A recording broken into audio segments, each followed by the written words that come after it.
A very good morning, my dear students, and we can go to the next session of business management. And we have started with the concepts of management.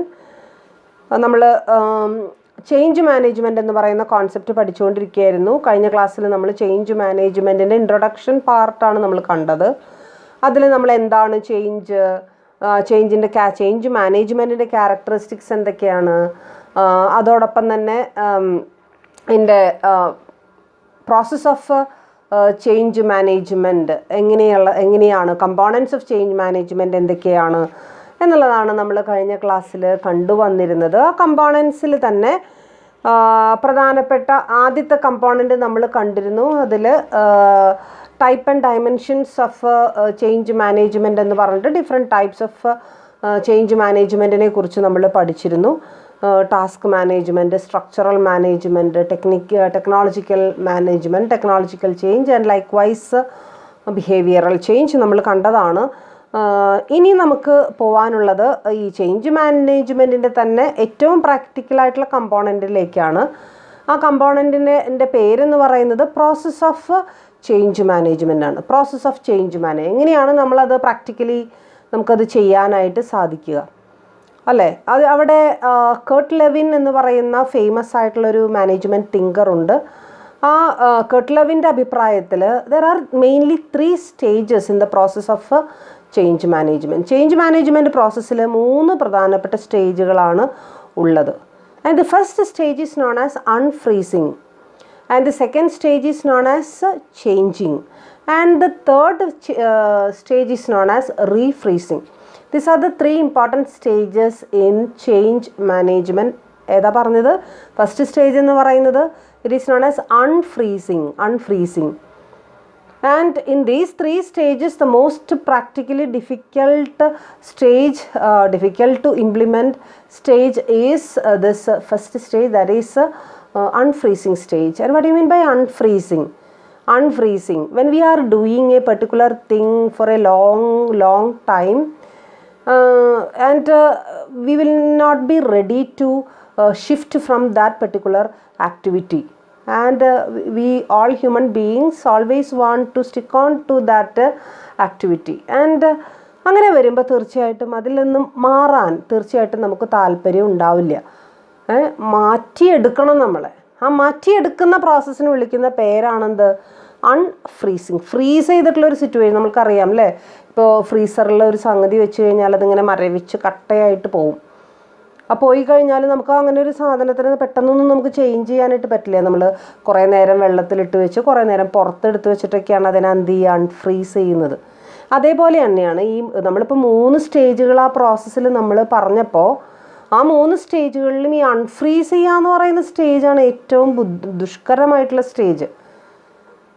ട്രഡീഷണലായിട്ട് നമ്മൾ റൊട്ടീനായിട്ട് ചെയ്തുകൊണ്ടിരിക്കുന്ന practices, hobbies, നമ്മുടെ daily നമ്മുടെ customs, അതൊക്കെ വിട്ടുപോരാനായിട്ട് നമ്മൾ തയ്യാറാകാതെ വരുമ്പോഴാണ് നമ്മൾ കഴിഞ്ഞ ക്ലാസ്സിൽ നമ്മളൊരു ടേം നമ്മൾ യൂസ് ചെയ്തിരുന്നു. That is resistance to change എന്ന് പറയുന്നൊരു ടേം നമ്മൾ യൂസ് ചെയ്തിരുന്നു. ആ റെസിസ്റ്റൻസ് ടു ചേഞ്ച് അവിടെയാണ് ഏറ്റവും കൂടുതൽ എന്ത് ചെയ്യേണ്ടി വരിക, ഫേസ് ചെയ്യേണ്ടി വരിക. ആ ഒരു അൺഫ്രീസിങ് കഴിഞ്ഞ് കഴിഞ്ഞാൽ കാര്യങ്ങളൊക്കെ എളുപ്പമായി. പിന്നെ നമുക്ക് എന്ത് ചെയ്യാം, ചേഞ്ചിനെ ഇൻട്രൊഡ്യൂസ് ചെയ്യാം. ആൻഡ് ചേഞ്ചിനെ ഇൻട്രൊഡ്യൂസ് ചെയ്ത് കഴിഞ്ഞാൽ വേറൊരു കാര്യം കൂടി നമ്മൾ ശ്രദ്ധിക്കണം. വീണ്ടും അതിൽ നിന്ന് ഷിഫ്റ്റ് ചെയ്ത് അവർ പോവരുത്. അപ്പോൾ അതിന് വേണ്ടിയിട്ട് നമ്മൾ എന്ത് ചെയ്യണം, അതിലേക്ക് അവരെ മോസ്റ്റ്ലി അട്രാക്റ്റഡ് ആയിട്ട് നിർത്താനായിട്ടുള്ള സാഹചര്യങ്ങൾ എന്തൊക്കെ, മോസ്റ്റ്ലി അവരെ അതിൽ പിടിച്ചു നിർത്താനായിട്ട് എന്തൊക്കെ നമുക്ക് എൻവയോൺമെൻറ്റ് ഒരുക്കി കൊടുക്കാനായിട്ട് സാധിക്കും, അതിന് വേണ്ട കാര്യങ്ങൾ ചെയ്യണം. Then they will refreeze. Unfreeze ചെയ്ത ആൾക്കാരെ വീണ്ടും നമുക്ക് എന്ത് ചെയ്യാം, നമ്മൾ കൊടുത്ത ചേഞ്ചിലേക്ക് നമുക്ക് റീഫ്രീസ് ചെയ്യാനായിട്ട് സാധിക്കും. So these are the 3 important stages in change management which had been identified by Kurt Lewin, and he's an important and famous management thinker. Okay, and next we can see, നമ്മൾ പറഞ്ഞു അൺഫ്രീസിങ്ങിലാണ് ഏറ്റവും കൂടുതൽ ബുദ്ധിമുട്ട് ഉണ്ടാവുന്നത്. നമ്മൾ പറഞ്ഞു ഏറ്റവും കൂടുതൽ റെസിസ്റ്റൻസ് ഉണ്ടാവാൻ സാധ്യത അവിടെയാണെന്ന് നമ്മൾ പറഞ്ഞു. ഇനി എന്തുകൊണ്ടാണ് ഈ റെസിസ്റ്റൻസ് ഉണ്ടാകുന്നത്?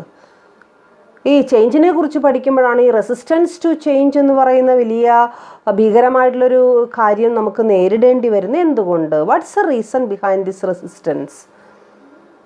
And why all employees, either individually or collectively, resisting a change inside the business organization? എന്തുകൊണ്ട് അവർ റെസിസ്റ്റ് ചെയ്യുന്നു? ആ റെസിസ്റ്റ് ചെയ്യുന്നതിൻ്റെ കുറച്ച് കാരണങ്ങളാണ് നിങ്ങൾക്കിവിടെ എന്ത് ചെയ്യാനുള്ളത്, പഠിക്കാനുള്ളത്. The first reason is that employees resist change which they think will work against their habits, experiences, perceptions, customs, beliefs and values. Employees think that they will go in contrary to their own beliefs. അവർ അത്രയും നാളും വിശ്വസിച്ചിരുന്ന കാര്യങ്ങൾക്ക് against ആയിട്ട് പോകുമോ എന്നുള്ള പേടി. Against there experiences, അതുവരെയും അവർ experience ചെയ്തതിൽ നിന്നും വ്യത്യസ്തമാകുമോ എന്നുള്ള പേടി. And it may go against their customs, their hobbies. അല്ലെ, അവരത്രയും നാളും അനുവർത്തിച്ചു പോന്നിരുന്ന അവരുടെ ഹോബീസ്, അവരുടെ കസ്റ്റംസ്, അതിൽ നിന്നും തെന്നി മാറിപ്പോവാൻ സാധ്യതയുണ്ടോ എന്നുള്ള പേടി. അതാണ് ഫസ്റ്റ് റീസൺ എന്തുണ്ടാവാനായിട്ടുള്ള ഈ റെസിസ്റ്റൻസ് ടു ചേഞ്ച് എന്ന് പറയുന്ന ആ ഒരു സംഭവം ഉണ്ടാകാനായിട്ടുള്ള ആദ്യത്തെ റീസണാണ് നമ്മൾ എന്ത് ചെയ്യുന്നത്, പറഞ്ഞത്. And the second one is that employees resist change which they think will alter their established human relationships in the organizations. All employees, you may have studied about informal relationships or informal organization structure. Okay, and in this informal organization structure, people may communicate and people may interact with those persons or with those employees whom they love more, അല്ലേ, or with whom they have a cordial and a deeper relationship. അങ്ങനെയുള്ള ആൾക്കാരായിട്ടാണ് നമ്മൾ informal relationship. എത്ര formal setup ഉണ്ടെന്ന് പറഞ്ഞു കഴിഞ്ഞാലും അതിൻ്റെ ഉള്ളിൽ ചില വ്യക്തികൾ തമ്മിൽ അല്ലെങ്കിൽ ചില ഗ്രൂപ്പുകൾ ഒരു ഫോം ചെയ്തെടുക്കും. അത് ഫോം ചെയ്യുന്നത് ചിലപ്പോൾ ഒരേ ഡിപ്പാർട്ട്മെൻ്റ് ആവുന്നത് കൊണ്ടായിരിക്കാം, അല്ലെങ്കിൽ ഒരേ സ്ഥലത്തിരുന്ന് വർക്ക് ചെയ്യുന്നത് കൊണ്ടായിരിക്കാം, അല്ലെങ്കിൽ ചിലപ്പോൾ ഒരേ ഹ്യൂമൻ ടേസ്റ്റുകൾ വരുന്നതുകൊണ്ടായിരിക്കും, ചില ഹോബീസ് കോമൺ ആയിട്ട് വരുന്നത് കൊണ്ടായിരിക്കാം. അപ്പോൾ അങ്ങനെയുള്ള ആൾക്കാർ തമ്മിലുള്ള ഹ്യൂമൻ റിലേഷൻ. അപ്പോൾ പുതിയൊരു ചേഞ്ച് വന്നു കഴിഞ്ഞാൽ ഇങ്ങനെയുള്ള റിലേഷൻഷിപ്സിനെ അത് ബാധിക്കുമോ, അല്ലേ? ചില ആൾക്കാർ, ഇപ്പോൾ നിങ്ങളിൽ തന്നെ പലരും സെൻറ്റ് ജോസഫ്സ് കോളേജിൽ ജോയിൻ ചെയ്തിട്ടുണ്ടാവുക. എന്തായിരിക്കാം, നിങ്ങളുടെ ഏതെങ്കിലും ഫ്രണ്ട്സ് അവിടെ പഠിക്കുന്നുണ്ടായിരിക്കാം, അല്ലേ? 10ാം ക്ലാസ് വരെ പഠിച്ച അത്രയും ഫ്രണ്ട്ഷിപ്പുള്ള ആൾക്കാർ ചിലപ്പോൾ നിങ്ങളുടെ കൂടെ ഇവിടെ ജോയിൻ ചെയ്ത് അതുകൊണ്ട് മാത്രം പഠിക്കുന്നവരുണ്ടായിരിക്കാം, ഇല്ലേ? അല്ലേ? അപ്പോൾ അത് അത്രയും ഇമ്പോർട്ടൻ്റ് ആണ് അങ്ങനെയുള്ള ഹ്യൂമൻ റിലേഷൻഷിപ്പുകൾക്കുള്ളത്. അപ്പോൾ ഒരു ചേഞ്ച് വരാനായിട്ട് ഇങ്ങനെ ഹ്യൂമൻ റിലേഷൻഷിപ്പിനെ ബാധിക്കുന്ന തരത്തിലുള്ള ചേഞ്ചസ് പൊതുവെ ആർക്കും ഇഷ്ടമല്ല, അല്ലേ? അപ്പോൾ ഒരു ടീമിൽ നിന്ന് മാറ്റി നമ്മൾ വേറൊരു ടീമിലേക്ക് ഇടാത്ത, ആ ടീമായിട്ട് ഭയങ്കര ക്ലോസ് റിലേഷൻഷിപ്പായിരുന്നു, ആ ടീം മാറ്റി വർക്കിന് അലോട്ട് ചെയ്ത് കഴിഞ്ഞപ്പോൾ വേറൊരു ടീമിലേക്ക് നമ്മൾ അലോക്കേറ്റ് ചെയ്ത് കഴിഞ്ഞാൽ നമുക്കത് താല്പര്യമുണ്ടോ? ആദ്യത്തെ 1-2 ദിവസമൊക്കെ നമുക്ക് ഭയങ്കര ബുദ്ധിമുട്ടായിരിക്കും, അല്ലേ? അതേസമയം പിന്നീട് അതിനോട് നമ്മൾ എന്ത് ചെയ്ത് വരും, അഡ്ജസ്റ്റ് ചെയ്ത്. അപ്പോൾ അതുകൊണ്ടാണ് ചേഞ്ച്. അപ്പോൾ അതുവരെയും എസ്റ്റാബ്ലിഷ്ഡ് ആയിട്ടുള്ള ഹ്യൂമൻ റിലേഷൻഷിപ്പുകളെ മാറ്റേണ്ടി വരുമോ എന്നുള്ള ഒരു പേടി. ആ പേടിയും എന്തിന് ഒരു കാരണമാണ്, റെസിസ്റ്റൻസ് ടു ചേഞ്ചിനൊരു കാരണമാണ്. And next one, employees also resist technological changes because the fear that it may destroy the public image of their job, increase discipline in the workplace, or it may throw them out of the employment, especially if there is a technological development. അല്ലേ, പുതിയ ഒരു development, അതും ടെക്നോളജിക്കലായിട്ടുള്ള ഒരു development വരുന്ന സമയത്ത് ചില ആൾക്കാർക്ക് അത് താല്പര്യമില്ല. കാരണം എന്തുകൊണ്ടാണ്? ഒന്നാമത്തെ കാര്യം, ആ ടെക്നോളജി ചിലപ്പോൾ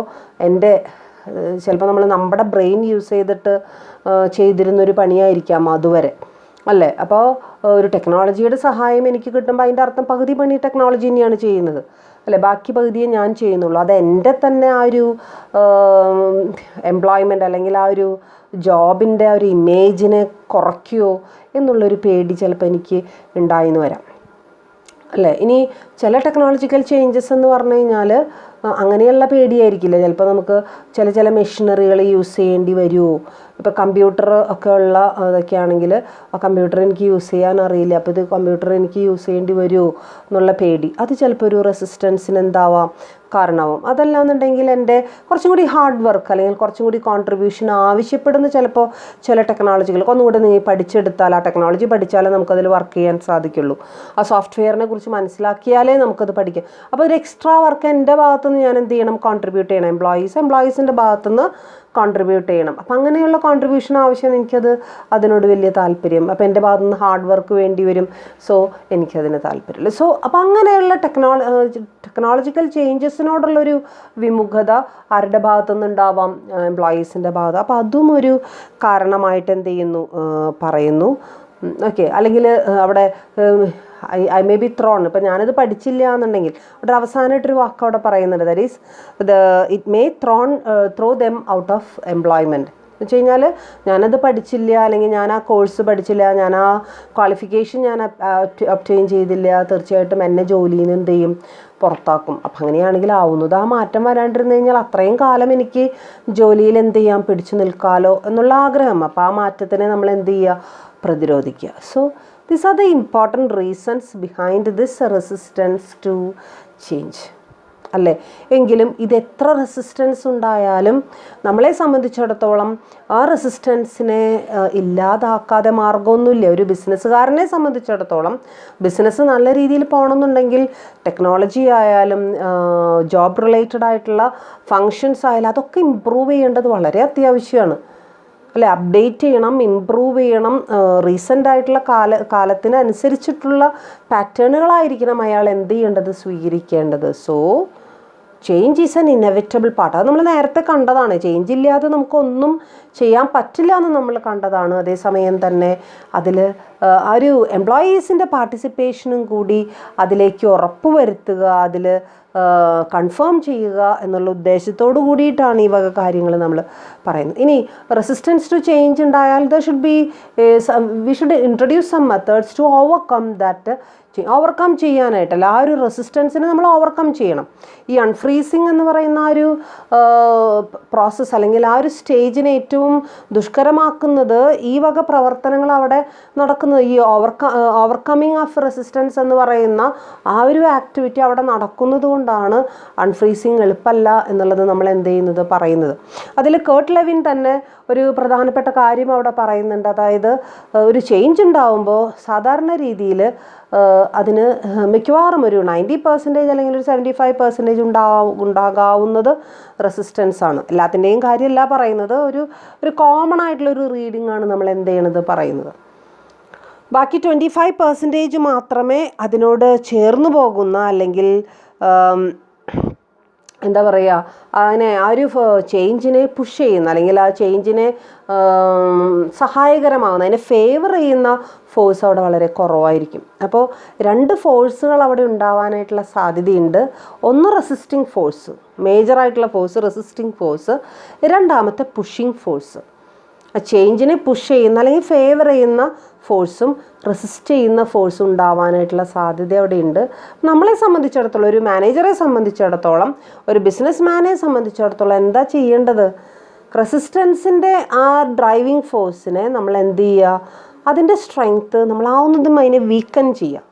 ഇപ്പോൾ എംപ്ലോയീസിൻ്റെ ഭാഗത്തുനിന്ന് ഒരു 100 എംപ്ലോയീസ് ഉണ്ട്, അതിൽ 80 പേരും അതിനെ റെസിസ്റ്റ് ചെയ്യുന്നുണ്ടെങ്കിൽ നമ്മൾ എന്ത് ചെയ്യണം, ആ 80 പേരെയും വിളിച്ചു കൂട്ടി അവരുടെ മീറ്റിംഗ്, കോമൺ മീറ്റിംഗ് വിളിച്ചു കൂട്ടുക, അതോടൊപ്പം തന്നെ പേഴ്സണൽ മീറ്റിംഗ് വിളിച്ചു കൂട്ടുകയും അവരോട് കാര്യങ്ങൾ ആരായുകയും എന്തുകൊണ്ടാണ് നിങ്ങൾ ഇതിനെ എതിർക്കണേ ചോദിക്കുകയും ഒരുപാട് കാര്യങ്ങൾ ചെയ്താൽ തന്നെ നമുക്ക് എന്ത് ചെയ്യാനായിട്ട് സാധിക്കുള്ളൂ, ഓരോ ഓവർകമ്മിങ് നടത്താനായിട്ട് സാധിക്കുള്ളൂ. അപ്പോൾ പതുക്കെ ഓരോ സ്റ്റേജ് കഴിയും തോറും ആ ഒരു സ്ട്രെങ്ത്ത്, ആ റെസിസ്റ്റൻസിൻ്റെ സ്ട്രെങ്ത്ത് പകുതിപ്പോൾ ചിലപ്പോൾ ആദ്യം തന്നെ അവർ ചിലപ്പോൾ സമരത്തിനൊക്കെ പോയി എന്ന് വരും. എങ്കിലും കൃത്യമായിട്ടുള്ള സയൻറ്റിഫിക് ആയിട്ടുള്ളൊരു റെസിസ്റ്റൻസ് ഓവർകമ്മിങ് മെത്തേഡ് അവിടെ ഉണ്ട് എന്നുണ്ടെങ്കിൽ തീർച്ചയായിട്ടും നമുക്കതിനെ പതുക്കെ സപ്രസ് ചെയ്ത് എന്ത് ചെയ്യാനായിട്ട് സാധിക്കും, കൊണ്ടുവരാനായിട്ട് സാധിക്കും. അതിന് ടാക്ടിക്സ് വേണം ആർക്ക്, മാനേജേഴ്സിന്. അല്ലാതെ അവരിങ്ങനെ ആളിപ്പടർത്തല്ല ചെയ്യേണ്ടത്. ആ റെസിസ്റ്റൻസിന് ഒരിക്കലും നമ്മൾ ആളിപ്പടർത്താൻ പാടില്ല. അല്ലേ? നമ്മൾ എന്തു വന്നാലും നമ്മളത് ചെയ്തിരിക്കും എന്നുള്ള പിടിവാശിയൊന്നും ആർക്കുണ്ടാവരുത്.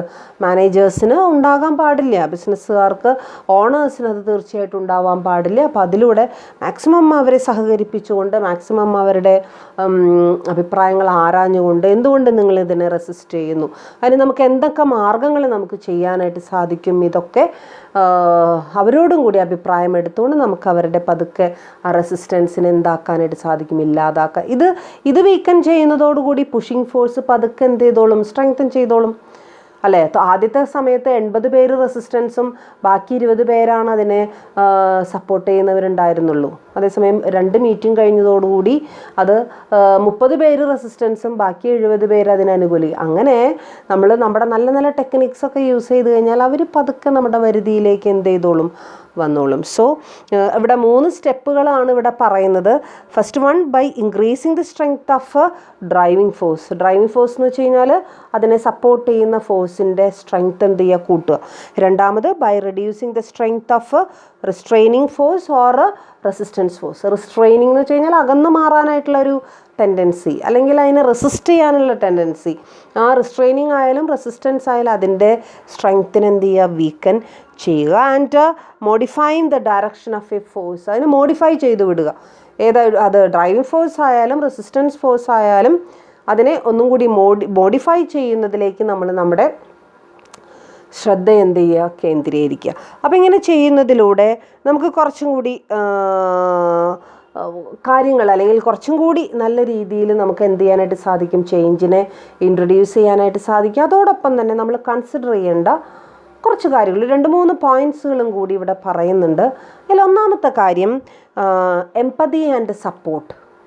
Empathy and support. The manager should show that much empathy to the employees. Empathy എന്ന് വെച്ച് കഴിഞ്ഞാൽ അവർക്ക് പറയാനുള്ളത് കേൾക്കാൻ നമ്മൾ സന്നദ്ധരായിരിക്കണം. മാത്രമല്ല അവരുടെ മാക്സിമം വെൽഫെയറിന് വേണ്ടിയിട്ടാണ് നമ്മൾ ഈ ചേഞ്ച് കൊണ്ടുവരുന്നതെന്ന് അവരെ പറഞ്ഞ് നമ്മൾ എന്ത് ചെയ്യണം, ബോധ്യപ്പെടുത്തണം. And maximum support and welfare of the employees is the ultimate aim of this change എന്നുള്ളത് അവരെ കൺവിൻസ് ചെയ്യിപ്പിക്കാൻ പറ്റിക്കഴിഞ്ഞാൽ അവർ നമ്മുടെ കൂടെ എന്ത് ചെയ്തോളും, നിന്നോളും. Likewise communication is also necessary. Communication വളരെ പ്രധാനപ്പെട്ടതാണ്. ഈ ഒരു റെസിസ്റ്റൻസ് നടക്കണം എന്നുണ്ടെങ്കിൽ, റെസിസ്റ്റൻസ് അല്ല, ഓവർകമ്മിങ് ഓഫ് റെസിസ്റ്റൻസ് അവിടെ നടക്കണം എന്നുണ്ടെങ്കിൽ കമ്മ്യൂണിക്കേഷൻ വളരെ പ്രധാനപ്പെട്ടതാണ്, അല്ലേ? ഓരോരുത്തരെയും അറിയിക്കാനുള്ള കാര്യങ്ങൾ അറിയിക്കേണ്ട സമയത്ത് നമുക്ക് അറിയിക്കാൻ പറ്റിയിരിക്കണം. അല്ലാതെ നാളെ തൊട്ട് നമ്മുടെ കാര്യങ്ങളൊക്കെ ഇങ്ങനെയാണ്, ചേഞ്ച് ആവാൻ പോവാണെന്ന് പറഞ്ഞു കഴിഞ്ഞാൽ ഒരിക്കലും അത് ആരും സമ്മതിച്ചു തരില്ല, എംപ്ലോയീസ് അത് സമ്മതിച്ച് തരില്ല. സോ കമ്മ്യൂണിക്കേഷൻ അതിൻ്റെ ചേഞ്ചിൻ്റെ തുടക്കം മുതൽ തന്നെ, അത് ഇൻട്രൊഡ്യൂസ് ചെയ്യുന്നതിന് മുൻപ് തന്നെ കൃത്യമായിട്ട് ആരെ അറിയിച്ചിരിക്കണം, എംപ്ലോയീസിനെ അറിയിച്ചിട്ട് അവരുടെയും കൂടി സമ്മതത്തിലേ അത് ചെയ്തു തുടങ്ങാൻ പാടുള്ളൂ.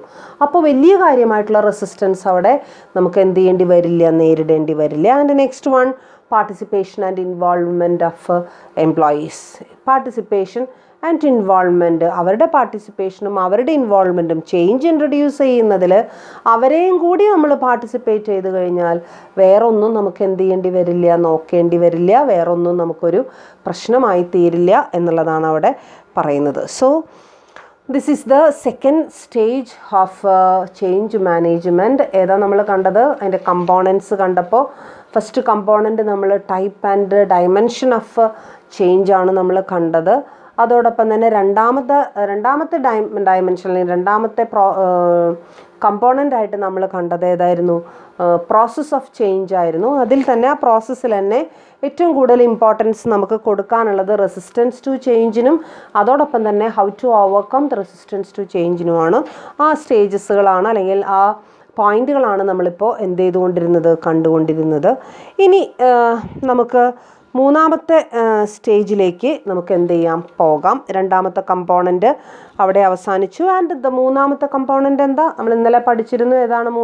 ഇന്നലെ മീൻസ് കഴിഞ്ഞ ക്ലാസ്സിൽ നമ്മൾ പഠിച്ചിരുന്നു മൂന്നാമത്തെ കമ്പോണൻറ്റ് ഏതാണ് component, that is introduction of change. അപ്പോൾ ആദ്യത്തെ സ്റ്റേജിൽ ഏത് ടൈപ്പ്, ഏത് ഡയമെൻഷൻ ഓഫ് ചേഞ്ച് ആണ് നമുക്ക് വേണ്ടത് എന്നുള്ളത് നമ്മൾ ഐഡൻറ്റിഫൈ ചെയ്തു. രണ്ടാമത്തതിൽ നമ്മൾ അതിൻ്റെ പ്രോസസ്സ് നമ്മൾ എന്ത് ചെയ്തു, അതിൽ പ്രധാനമായ റെസിസ്റ്റൻസ് ഉണ്ട് എന്ന് മനസ്സിലാക്കുകയും ആ റെസിസ്റ്റൻസിനെ നമ്മൾ ഓവർകം ചെയ്യുകയും ചെയ്തു. അങ്ങനെയാണെങ്കിൽ ആ റെസിസ്റ്റൻസ് കഴിഞ്ഞ് കഴിഞ്ഞാൽ നമുക്ക് തീർച്ചയായിട്ടും അവിടെ എന്ത് ചെയ്യാവുന്നതാണ്? We can introduce practically we can introduce the change in our organization, but at the same time we should see that there are mainly two important methods in the introduction of change. Change introduce ചെയ്യുമ്പോൾ പ്രധാനമായും അവിടെ രണ്ട് പ്രധാനപ്പെട്ട മെത്തേഡുകളുണ്ട്. The first method is known as a directive method and the second method is known as participation method. Directive method and participation method. And what do you mean by directive and what is participation? എന്താണ് directive? അതിൻ്റെ പേരിൽ തന്നെ അതിൻ്റെ meaning നമുക്ക് കൃത്യമായിട്ട് മനസ്സിലാക്കാൻ സാധിക്കും. എന്താണ് directive method? Directive method is that method in which the managers tells about the change, the introduction of change to the subordinates and the subordinates obey it. And in this method there is no adequate scope for the employees to tell their or to express their opinions, to express their suggestions regarding the change which is going to be introduced in the organization. So that's the directive method. And what is participation method?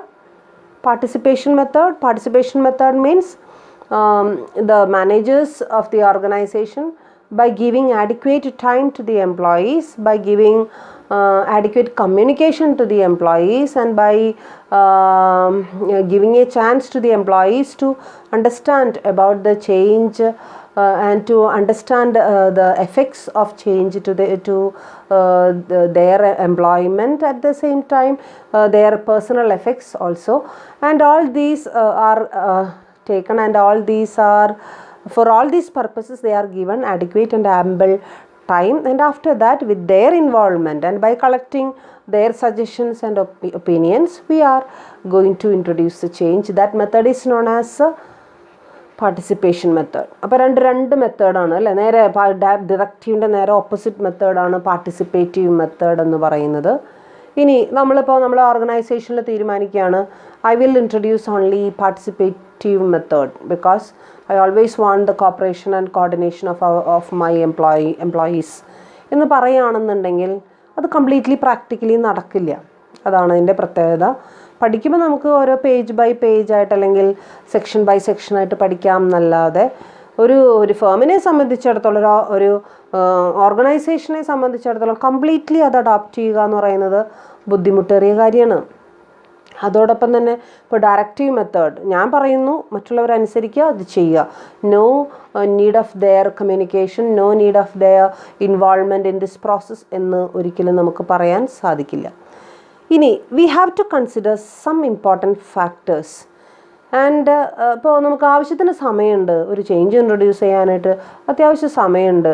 അങ്ങനെയാണെങ്കിൽ നമുക്ക് ആൾക്കാരുടെ അഭിപ്രായങ്ങളൊക്കെ ചോദിച്ച് എംപ്ലോയീസിൻ്റെ പാർട്ടിസിപ്പേഷനോടുകൂടി introduce ചെയ്യാം. അതേസമയം നമുക്ക് ഗവൺമെൻറ്റിൽ നിന്ന് ഓർഡർ വരികയാണ് from tomorrow it self you should introduce that change എന്ന് പറഞ്ഞു കഴിഞ്ഞാൽ എംപ്ലോയീസിനോട് പറഞ്ഞ് ഷുഡ് ബി കമ്മ്യൂണിക്കേറ്റഡ്, അത് വേറെ കാര്യം. അതേസമയം അവരുടെ അഭിപ്രായങ്ങളും ഇതൊക്കെ കേട്ടിരുന്ന് അത് ചെയ്യാനുള്ള സമയം നമുക്കുണ്ടോ? ഇല്ല. അപ്പോൾ നമ്മൾ എന്ത് ചെയ്യേണ്ടി വരും? അത് പെട്ടെന്ന് അത് അവരോട് ഇൻസ്ട്രക്ട് ചെയ്യേണ്ടി വരും, ഡയറക്റ്റ് ചെയ്യേണ്ടി വരും. They are obliged to obey all those things and next day itself that change will be introduced in the organisation. മനസ്സിലായോ? അപ്പോൾ സമയത്തിൻ്റെ ലഭ്യതയ്ക്കനുസരിച്ച്, എംപ്ലോയീസിൻ്റെ ആ ഒരു എക്സ്പെർട്ടൈസിനനുസരിച്ച്, മാനേജേഴ്സിൻ്റെ എക്സ്പെർട്ടൈസിനനുസരിച്ച്, നമ്മുടെ എക്സ്പീരിയൻസിനനുസരിച്ച്, നേച്ചർ ഓഫ് വർക്കിനനുസരിച്ച് ഇതിലൊക്കെ വ്യത്യാസമുണ്ട്. എന്ത് ഇൻട്രൊഡ്യൂസ് ചെയ്യുന്നതിൽ പാർട്ടിസിപ്പേറ്റീവ് മെത്തേഡ് ആയാലും ഈ ഡിറക്റ്റീവ് മെത്തേഡ്. അപ്പോൾ രണ്ട് മെത്തേഡുകൾ എന്ത് തന്നെയായാലും ഉണ്ട് എന്നുള്ളത് നിങ്ങൾ മനസ്സിലാക്കി വയ്ക്കുക. ഡയറക്റ്റീവ് മെത്തേഡുണ്ട്, പാർട്ടിസിപ്പേറ്റീവ് മെത്തേഡുണ്ട്. പക്ഷെ അത് ഏതൊക്കെ എപ്പോഴൊക്കെയാണ് നമുക്ക് ആക്സെപ്റ്റ് ചെയ്യേണ്ടത്? നേരത്തെ ഞാൻ പറഞ്ഞു കംപ്ലീറ്റ് ആയിട്ട് ഒരെണ്ണം മാത്രമായിട്ട് നമുക്ക് ആക്സെപ്റ്റ് ചെയ്യാൻ പറ്റില്ല. അതിന് പകരം ചില സമയത്ത് ഇത്, ചില സമയത്ത് അത് അല്ല. ചിലപ്പോൾ ഡിറക്റ്റീവ് മെത്തേഡ്, ചിലപ്പോൾ ഏത് മെത്തേഡ്? Participative method. നമുക്കറിയാം ഡയറക്റ്റീവിനേക്കാളും എന്തുകൊണ്ടും നല്ലത് പാർട്ടിസിപ്പേറ്റീവ് ആണെന്ന് നമുക്കൊക്കെ അറിയാം. അതേസമയം എല്ലായ്പ്പോഴും അത് നമുക്ക് എന്ത് ചെയ്യാൻ സാധിച്ചു എന്ന് വരില്ല, ഫോളോ ചെയ്യാൻ സാധിച്ചു എന്ന് വരില്ല. ദെൻ അപ്പോൾ നമ്മൾ ചില ഫാക്ടേഴ്സ് എന്ത് ചെയ്യേണ്ടി വരും? കൺസിഡർ ചെയ്യേണ്ടി വരും. ദെൻ നമുക്ക് ആ ഫാക്ടേഴ്സ് ഏതൊക്കെയാണ് എന്നുള്ളത് നമുക്ക് നോക്കാം. The first factor is employees maturity level. എംപ്ലോയീസിൻ്റെ മെച്യൂരിറ്റി ലെവൽ, അതായത് നമ്മുടെ എംപ്ലോയീസ് ചിലപ്പോൾ നമ്മളെക്കാളും വിവരവും നമ്മളെക്കാളും നല്ല അവെയർനെസ്സും അപ്ഡേറ്റഡ് ആക്കിയുള്ള നോളജൊക്കെ ഉള്ളവരായിരിക്കാം. അപ്പോൾ അങ്ങനെയാണെങ്കിൽ നല്ല മെച്യൂരിറ്റി ലെവലുള്ള, നല്ല കപ്പാസിറ്റിയുള്ള, നല്ല എക്സ്പേർട്ടായിട്ടുള്ള എംപ്ലോയീസാണ് നമുക്കുള്ളതെങ്കിൽ നിങ്ങൾ പറയും ഏത് മെത്തേഡ് നമുക്ക് ഇൻട്രൊഡ്യൂസ് ചെയ്യണം? ഡയറക്റ്റീവ് മെത്തേഡ് വേണോ പാർട്ടിസിപ്പേറ്റീവ് മെത്തേഡ് വേണോ? അവിടെ നല്ലത് ഏത് മെത്തേഡായിരിക്കും?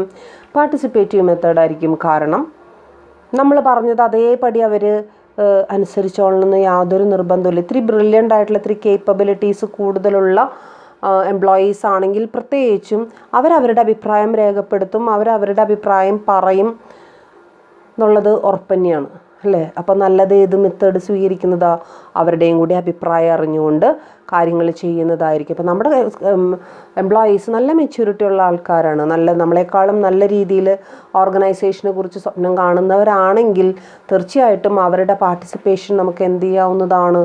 അതിൽ വാങ്ങാവുന്നതാണ്. And next one is position power of the change agent. Position power of the change agent. And who is a change agent? ആരാണ് ഈ ചേഞ്ച് ഏജൻറ്റ്? അതൊരു പുതിയൊരു ടേമാണ് ഇവിടെ കേട്ടത് അല്ലേ? ചേഞ്ച് മാനേജ്മെൻറ്റിൽ കേൾക്കുന്ന ഒരു പുതിയ ടേമാണ് change agent. Who is change agent? ആരാണോ ചേഞ്ച് കൊണ്ടുവരുന്നത് അല്ലേ? ചേഞ്ച് കൊണ്ടുവരും. ചിലപ്പോൾ ഡിപ്പാർട്ട്മെൻറ്റിലെ ഹെഡായിരിക്കാം ചേഞ്ച് കൊണ്ടുവരുന്നത്, അല്ലാന്നുണ്ടെങ്കിൽ ഏറ്റവും ടോപ്പ് മോസ്റ്റ് പൊസിഷനിലിരിക്കുന്ന ആളായിരിക്കാം ചേഞ്ച് കൊണ്ടുവരുന്നത്, ചീഫ് എക്സിക്യൂട്ടീവ് CEO ആയിരിക്കാം ചേഞ്ച് കൊണ്ടുവരുന്നത്. ആ പവർ ഓഫ് ചേഞ്ച് ഏജൻറ്റ്, ആ ചേഞ്ച് ഏജൻറ്റിൻ്റെ position power, it will certainly effect and it's a factor to be considered in the selection of participative method and the directive method. നിങ്ങളൊന്ന് ആലോചിച്ച് നോക്കൂ. നല്ല പൊസിഷനിലിരിക്കുന്ന, അല്ലെങ്കിൽ നമ്മുടെ ഓർഗനൈസേഷൻ്റെ തന്നെ പറഞ്ഞു കഴിഞ്ഞാൽ ബാക്കിയുള്ളവരൊക്കെ അനുസരിക്കും എന്നുള്ള പൊസിഷനിലിരിക്കുന്ന ആളാണ് അത് പറയുന്നതെങ്കിൽ തീർച്ചയായിട്ടും നമുക്ക് ഏത് മെത്തേഡ് ആക്സെപ്റ്റ് ചെയ്യാം? We can accept the directive method അല്ലേ? നമുക്ക് ചിലപ്പോൾ സമയം ഉണ്ടാവില്ല നമുക്കത് ആൾക്കാരുടെ അഭിപ്രായങ്ങളൊക്കെ തേടാൻ വേണ്ടിയിട്ട്. അതേസമയം ഈ ചേഞ്ച് കൊണ്ടുവരുന്ന ആൾ, അല്ലെങ്കിൽ ചേഞ്ചിന് ചുക്കാൻ പിടിക്കുന്ന വ്യക്തി, he's at a higher position in our organisation എങ്കിൽ അവിടെ പിന്നെ വേറെ ഒന്നും നോക്കേണ്ട കാര്യമില്ല. നമുക്ക് എന്ത് ചെയ്യാം? അയാൾക്ക് ഇമ്മീഡിയറ്റ് ആയിട്ട് ആ ചേഞ്ച് എന്ത് ചെയ്യാവുന്നതേ ഉള്ളൂ? ഇൻട്രൊഡ്യൂസ് ചെയ്യാവുന്നതേ ഉള്ളൂ. And next one is communication pattern in the organization. And what is communication pattern? നമുക്കറിയാം, നമ്മൾ കമ്മ്യൂണിക്കേറ്റ് ചെയ്യുന്നത് എന്തിനെ ബേസ് ചെയ്തിട്ടാണ്? നമ്മുടെ ഓർഗനൈസേഷൻ സ്ട്രക്ചറിനെ ബേസ് ചെയ്തിട്ടാണ് അല്ലേ? And there are various types of communication system inside the organisation. അതിൻ്റെ ഒരു ഒഫീഷ്യൽ പാറ്റേൺ അവിടെ ഉണ്ടാവും അല്ലേ?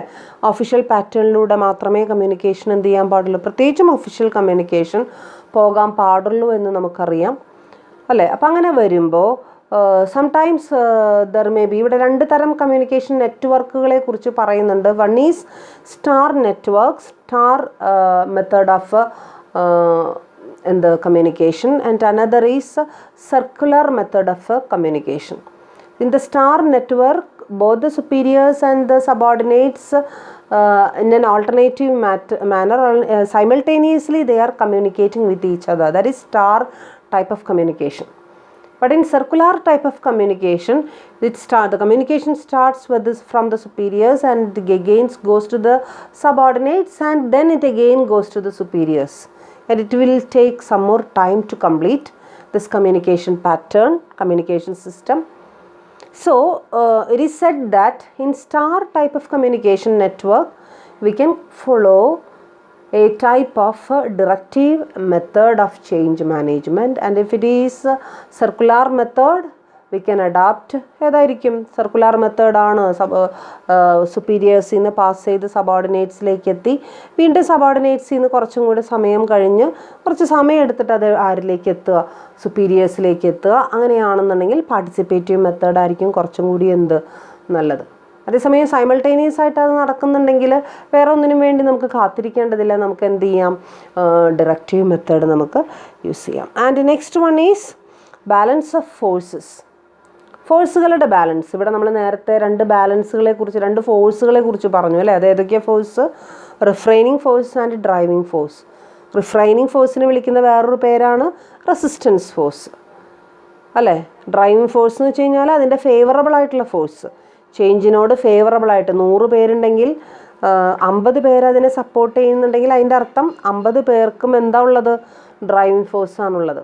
അതേസമയം ബാക്കി 50 പേര് അതിനെ റിജക്റ്റ് ചെയ്യുന്നുണ്ടെങ്കിൽ അല്ലെങ്കിൽ അതിനെ റെസിസ്റ്റ് ചെയ്യുന്നുണ്ടെങ്കിൽ ആ 50 പേർക്കുള്ള ഫോഴ്സിനെ വിളിക്കുന്ന പേരാണ് റിഫ്രെയിനിങ് ഫോഴ്സ് ഓർ റെസിസ്റ്റൻസ് ഫോഴ്സ് അല്ലേ. അപ്പോൾ ഈ ഫോഴ്സുകളുടെ ബാലൻസ്, ആ ബാലൻസിനനുസരിച്ച് നമ്മൾ എന്ത് ചെയ്യണം? മെത്തേഡ് സെലക്ട് ചെയ്യണം. അതായത് ഇതിൽ ഇപ്പോൾ ഡ്രൈവിംഗ് ഫോഴ്സിനേക്കാളും സ്ട്രോങ്ങറാണ് നമ്മുടെ റിഫ്രെയിനിങ് ഫോഴ്സ് എങ്കിൽ ഏത് മെത്തേഡ് സെലക്ട് ചെയ്യായിരിക്കും നല്ലത്? Participative method. ഡ്രൈവിംഗ് ഫോഴ്സിനേക്കാളും നമ്മുടെ റിഫ്രെയിനിങ് ഫോഴ്സാണ് ഭയങ്കര സ്ട്രോങ്ങർ ആയിട്ടുള്ളതെങ്കിൽ പിന്നെ നമുക്ക് വേറെ നിവൃത്തിയൊന്നുമില്ല. ഡയറക്റ്റ് മെത്തേഡ് പരീക്ഷിച്ചിട്ടും വലിയ കാര്യമില്ല. അപ്പം നമ്മൾ പരീക്ഷിക്കാവുന്നത് ഏത് മെത്തേഡ് തന്നെയാണ്? Participative method. അതേസമയം ഡ്രൈവിംഗ് ഫോഴ്സിനാണ് സ്ട്രെങ്ത് കൂടുതൽ ഏതിനേക്കാളും, റിഫ്രെയിനിങ് ഫോഴ്സിനേക്കാളും. നമ്മൾ നേരത്തെ കണ്ടു ഇതെങ്ങനെയാണ് ബാലൻസ്ഡ് ആവണേന്ന്. കർട്ട് ലെവിൻ അങ്ങനെ ഒരു ഇതിനെക്കുറിച്ച് പറഞ്ഞിട്ടുണ്ട് അല്ലേ. അപ്പം അങ്ങനെയാണെങ്കിൽ അവിടെ നമുക്ക് ചെയ്യാവുന്നത് ഏതാ? We can adapt this directive method. അവിടെ എല്ലാവർക്കും ഒരുവിധം സമ്മതമാണ്. പിന്നെ അവിടെ വേറെ നമുക്ക് പാർട്ടിസിപ്പേഷൻ ചോദിച്ചു വാങ്ങേണ്ട കാര്യമൊന്നുമില്ല. നമുക്ക് നേരിട്ട് അത് എന്ത് ചെയ്യാവുന്നതേ ഉള്ളൂ? ചെയ്യാവുന്നതേ ഉള്ളൂ. And next one is consequences. The next factor we should analyze is consequences. And what do you mean by consequences? Consequences means if we are introducing a change in our organization, what will be the consequences of that change to the job offer, the performance of job of an individual or an individual worker in our organization. നമ്മളൊരു change introduce ചെയ്ത് കഴിഞ്ഞ് കഴിഞ്ഞാൽ എങ്ങനെയാണത് വർക്കേഴ്സിൻ്റെ ജോബിനെ ഡയറക്റ്റായിട്ട് effect ചെയ്യുന്നത്? അങ്ങനെ കൂടുതലും effect ചെയ്യുന്ന ഒരു കോൺസിക്വൻസ് ആണ് അവിടെ ഉണ്ടാകുന്നതെങ്കിൽ തീർച്ചയായിട്ടും നമ്മൾ അവരുടെയും കൂടി ഇൻവോൾവ്മെൻറ്റോട് കൂടിയിട്ടേ ചെയ്യാൻ പാടുള്ളൂ. വേറെ അവിടെ ചോദ്യമില്ല. അതേസമയം അവരുടെ പൊസിഷനെയോ അല്ലെങ്കിൽ അവരുടെ അതോറിറ്റീസ് റെസ്പോൺസിബിലിറ്റീസിനെയോ അവർ ചെയ്യുന്ന വർക്കുകളെയോ നേരിട്ട് എഫക്റ്റ് ചെയ്യാത്ത, ഏതെങ്കിലും രീതിയിൽ എഫക്റ്റ് ചെയ്യുന്നുള്ളത് നമുക്കറിയാമെങ്കിലും നേരിട്ട് എഫക്റ്റ് ചെയ്യാത്ത തരത്തിലുള്ള കോൺസിക്വൻസ് ആണ് ചേഞ്ച് കൊണ്ട് ഉണ്ടാകുന്നതെങ്കിൽ നമുക്ക് വേണമെങ്കിൽ ഇത് പരിശോധിക്കാവുന്നതാണ്, ഏത് ഇൻട്രൊഡ്യൂസ് ചെയ്യാവുന്നതാണ്?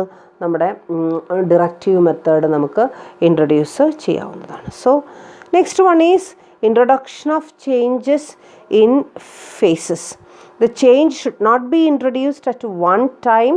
It should be introduced in phases, and phasing may be either temporal or spatial in terms of various parts of the organization. Introduction നമുക്ക് പല രീതിയിൽ നമുക്ക് ചെയ്യാം.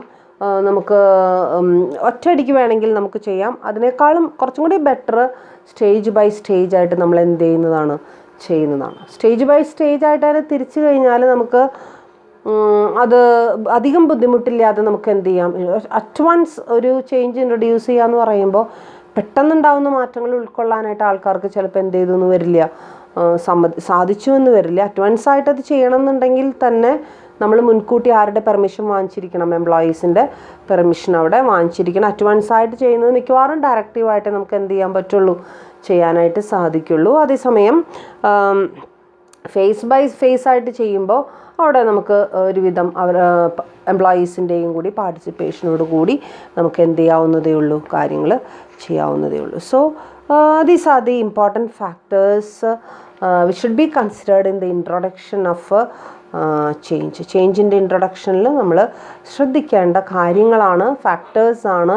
ഡിറക്റ്റീവ് മെത്തേഡ് വേണോ പാർട്ടിസിപ്പേഷൻ മെത്തേഡ് വേണോ എന്ന് അനലൈസ് ചെയ്യുമ്പോൾ നമ്മൾ ശ്രദ്ധിക്കേണ്ട ഫാക്ടേഴ്സാണ് എവിടെ പറഞ്ഞത്, നമ്മൾ ഇപ്പോൾ ഇവിടെ പറഞ്ഞു തീർന്നത്. അപ്പോൾ നമ്മളിപ്പോൾ ഇന്ന് രണ്ടാമത്തെ കമ്പോണൻറ്റും മൂന്നാമത്തെ കമ്പോണൻ്റാണ് എന്ത് ചെയ്തത് കണ്ടത്. രണ്ടാമത്തെ കമ്പോണൻ്റായിട്ടുള്ള നമ്മുടെ പ്രോസസ് ഓഫ് ചേഞ്ച് എന്ന് പറയുന്ന അതിലാണ് റെസിസ്റ്റൻസ് നമ്മൾ പഠിച്ചത്. മൂന്നാമത്തെ കമ്പോണൻ്റ് ആയിട്ടുള്ള ഇൻട്രൊഡക്ഷൻ ഓഫ് ചേഞ്ചും നമ്മൾ എന്ത് ചെയ്തു. And the fourth component of change management is monitoring progress and making changes permanent. Progress monitor ചെയ്യുക, നമ്മൾ ഇൻട്രൊഡ്യൂസ് ചെയ്തിട്ടുള്ള ചേഞ്ച് എത്രത്തോളം സക്സസ്ഫുൾ ആണെന്നുള്ളത് പരിശോധിക്കുക. And if we feels that it is not that much bad, we can go with it and we can make it permanent. Okay, so that's the last stage or last component of change management. And we should analyze and we should monitor the progress of change, and there should be an efficient feedback system also inside the business organization. തീർച്ചയായിട്ടും നല്ലൊരു feedback system ഓർഗനൈസേഷനിൽ ഉണ്ടായിരിക്കേണ്ടതാണ്. ആ ഒരു feedback system ഉണ്ടെങ്കിൽ മാത്രമേ നമുക്ക് analyse ചെയ്യാനായിട്ട് സാധിക്കുള്ളൂ. എത്രത്തോളം ആൾക്കാരത് ഏറ്റെടുത്തു കഴിഞ്ഞു, എത്രത്തോളം എംപ്ലോയീസ് അതിനെ ഇഷ്ടപ്പെടുന്നു എന്ന് മനസ്സിലാക്കണം എന്നുണ്ടെങ്കിൽ നല്ലൊരു ഫീഡ്ബാക്ക് സിസ്റ്റം നമുക്ക് വേണം. പല രീതിയിൽ നമുക്ക് ഫീഡ്ബാക്ക് കളക്ട് ചെയ്യാവുന്നതാണ്. And at the same time the change should be institutionalised. Institutionalized means change should be accepted by every person and by every departments inside the organization, and then only we can make that change as a permanent change. And for that purpose we can do certain additional things inside the organization, and those additional things are given as 5 important points. 5 പ്രധാനപ്പെട്ട പോയിന്റുകളാക്കിയിട്ട് അതിവിടെ എന്ത് ചെയ്തിട്ടുണ്ട്, തന്നിട്ടുണ്ട്. നമുക്ക് ആ പോയിന്റുകളൊന്ന് നോക്കാം. The first point is motivating the change. Motivating the change. And what do you mean by motivating the change? All the people should be motivated to accept the change, and we should അവിടെ 2 കാര്യങ്ങളാണ് അവിടെ പ്രധാനമായിട്ടും പറയുന്നത്. We should create a readiness for the change among employees, and at the same time we should overcome the resistance to change. നമ്മൾ നേരത്തെ കഴിഞ്ഞ സ്റ്റെപ്പിൽ നമ്മൾ കണ്ടതാണ്, എങ്കിലും അത് വീണ്ടും ഇവിടെ നമ്മൾ ആവർത്തിച്ച് പറയുകയാണ്. ചിലപ്പോൾ ഇനിയും ചില പ്രതിരോധങ്ങൾ നമുക്ക് ഉണ്ടായി എന്ന് വരാം. അതുണ്ടെങ്കിൽ തന്നെ നമ്മൾ മാക്സിമം അതിനെ ഓവർകം ചെയ്യാനായിട്ട് എന്ത് ചെയ്യുക, ശ്രമിക്കുക. And the next one is creating A shared vision. Creating a shared vision, that is we should energize our employees for as a committed persons for the change. At the same time we should describe a desired future state. അതായത് നമ്മളെ സംബന്ധിച്ചിടത്തോളം എംപ്ലോയീസിനെ energise ചെയ്യാനായിട്ട് നമുക്ക് സാധിക്കണം. അപ്പോഴാണ് ഒരു shared vision നമുക്ക് എന്ത് ചെയ്യാനായിട്ട് സാധിക്കുള്ളൂ, കൊണ്ടുവരാനായിട്ട് സാധിക്കുള്ളൂ. Energising the commitment as well as describing A desired future state. ഒരു ഡിസയേർഡ് ഫ്യൂച്ചർ സ്റ്റേറ്റ് എന്ത് ചെയ്യുക, നമ്മൾ അവരോട് എക്സ്പ്ലെയിൻ ചെയ്ത് കൊടുക്കുക. ഇതാണ് നമ്മുടെ സ്വപ്നം, ഇതാണ് നമ്മൾ ഉദ്ദേശിക്കുന്നത് എന്ന് അവരെ മനസ്സിലാക്കുകയും അത് അവരുടെ സ്വപ്നമാക്കി അവരെ ഏറ്റെടുക്കുകയും ചെയ്തു കഴിഞ്ഞാൽ ഒന്നും കുഴപ്പമില്ലാതെ വരും. And next one is developing political support for the needed change. Developing A political support for the needed change. അതായത് ഒരു പൊളിറ്റിക്കൽ സപ്പോർട്ട്, എസ്പെഷ്യലി ഇഫ് നമ്മൾ എന്തെങ്കിലും കാര്യങ്ങൾ ഓർഗനൈസേഷനിൽ ചേഞ്ച് കൊണ്ടുവരികയും അത് ആരുടെയെങ്കിലും എംപ്ലോയീസിൻ്റെ ജോബിനെ അത് എഫക്റ്റ് ചെയ്യുകയും ചെയ്തു കഴിഞ്ഞാൽ തീർച്ചയായിട്ടും ട്രേഡ് യൂണിയൻസ് വെറുതെ ഇരിക്കില്ല, അല്ലേ? അപ്പോൾ അവരുടെ ആ ഒരു അസഹിഷ്ണുത നമ്മൾ ഒരിക്കലും ക്രിയേറ്റ് ചെയ്യാനായിട്ട് പാടില്ല. അതാണ് ഇവിടെ പൊളിറ്റിക്കൽ സപ്പോർട്ട് എന്നുള്ള ഒരു ഇതുകൊണ്ട് അതാണ് ഉദ്ദേശിക്കുന്നത്. അപ്പോൾ ആവുന്നത്ര നമ്മൾ അവരെ ആ ഒരു ചേഞ്ചിനെ അവർക്കും കൂടി ഉൾക്കൊള്ളാൻ പാകത്തിനായിരിക്കണം നമ്മൾ എന്ത് ചെയ്യേണ്ടത്, ചെയ്യണം. അതിന് പ്രധാനമായിട്ട് നമ്മൾ അനലൈസ് ചെയ്യേണ്ടത് ചേഞ്ച് ഏജൻറ്റിൻ്റെ ആ ഒരു പൊസിഷൻ നല്ലൊരു പൊസിഷനാണെങ്കിൽ അതൊരു പൊളിറ്റിക്കൽ സപ്പോർട്ട് നമുക്ക് കിട്ടാവുന്നൊരു പൊസിഷനാണെങ്കിൽ പ്രശ്നമില്ല. അതോടൊപ്പം തന്നെ identifying the key shareholders കുറേ ഉണ്ടാവും. അതേസമയം അതിൽ ചില പ്രധാനപ്പെട്ട ഷെയർ ഹോൾഡേഴ്സ് ഉണ്ടാവും. മേജർ ഷെയർസ് കൈവശം വെച്ചിരിക്കുന്ന ആൾക്കാരായിരിക്കാം, അല്ലെങ്കിൽ വേറെ ഏതെങ്കിലും നിലയ്ക്ക് നമ്മളെ സംബന്ധിച്ചിടത്തോളം വളരെ ഇമ്പോർട്ടൻ്റ് ആയിട്ടുള്ള share holders. The political power or political support should be ensured, and we should identify the key shareholders as well as we should also identify the influencing stakeholders also. Influence ചെയ്യാൻ പറ്റുന്ന സ്റ്റേക്ക് holders ആരെങ്കിലും ഉണ്ടോ എന്നുള്ളത് നമ്മൾ എന്ത് ചെയ്യണം, പരിശോധിക്കണം. എങ്കിൽ മാത്രമേ നമുക്ക് അപ്പോൾ ഒരു പൊളിറ്റിക്കൽ സപ്പോർട്ട് എന്ത് ചെയ്യാനായിട്ട് സാധിക്കുള്ളൂ, എൻഷുർ ചെയ്യാനായിട്ട് സാധിക്കുള്ളൂ. വലിയ പ്രശ്നങ്ങളൊന്നും ഇല്ലാതെ എല്ലാവരുടെയും സപ്പോർട്ടോടു കൂടി നമുക്ക് ചേഞ്ചിന് എന്ത് ചെയ്യാൻ പറ്റുള്ളൂ, ഇൻട്രൊഡ്യൂസ് ചെയ്യാൻ സാധിക്കുള്ളൂ. And the next one is managing the transition from the current state to the desired future state. Current സ്റ്റേറ്റിൽ നിന്നും ഡിസയേർഡ് ഫ്യൂച്ചർ സ്റ്റേറ്റിലേക്കുള്ള ആ ഒരു ട്രാൻസിഷൻ, അതിനെ നമുക്ക് എഫക്റ്റീവായിട്ട് എന്ത് ചെയ്യാൻ പറ്റണം, മാനേജ് ചെയ്യാനായിട്ട് സാധിക്കണം.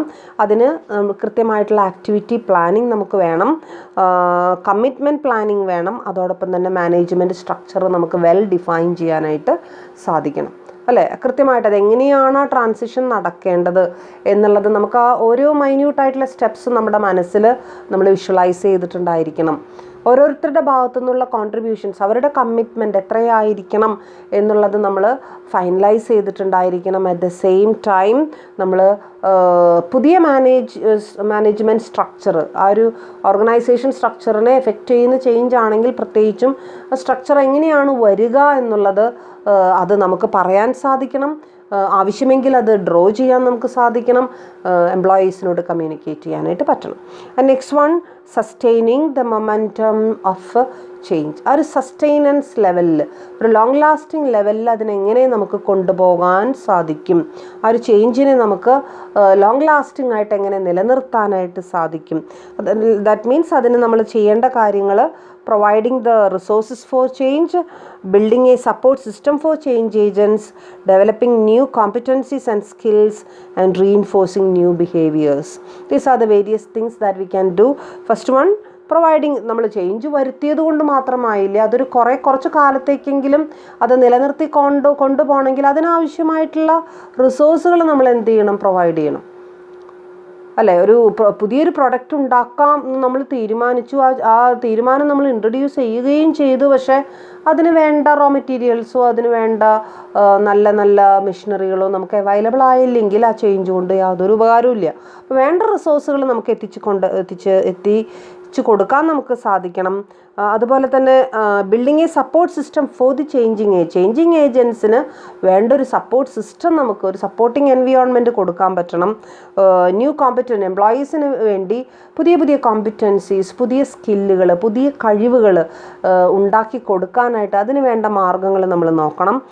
പുതിയ ബിഹേവിയേഴ്സ്, റീഇൻഫോഴ്സിങ് ന്യൂ ബിഹേവിയേഴ്സ്, പുതിയ ബിഹേവിയറിനെ കൊണ്ടുവരാൻ, അതിനെ അക്സെപ്റ്റ് ചെയ്യാൻ പാകത്തിന് നമ്മൾ എന്ത് ചെയ്തിരിക്കണം, കൊടുത്തിരിക്കണം. So this are the important steps that we can take at the last stage of last component of this change management, that is monitoring progress and making change permanent. Okay, ഇവിടെ ഈ last കമ്പോണൻറ്റിൽ കുറച്ചധികം പോയിൻറ്റ്സുകൾ, അവിടെ കുഞ്ഞു പോയിൻറ്റ്സുകൾ പറയുന്നുണ്ട്. മനസ്സിലാക്കി കഴിഞ്ഞാൽ എളുപ്പത്തിൽ നമുക്കത് എന്ത് ചെയ്യാം, പഠിക്കാം. So these are the important steps in change management. There we have seen four important components of change management, and they were, the first component was type and dimension of change management. Next one was process of change management. Third one was the introduction of change, and the last one was monitoring the progress and making the change as a permanent method. So with this we can conclude change management as an inevitable part of organization, and we should manage change, then only our organization will become a great success. So with this we can conclude today's class, and we will meet in the next class. Okay, thank you.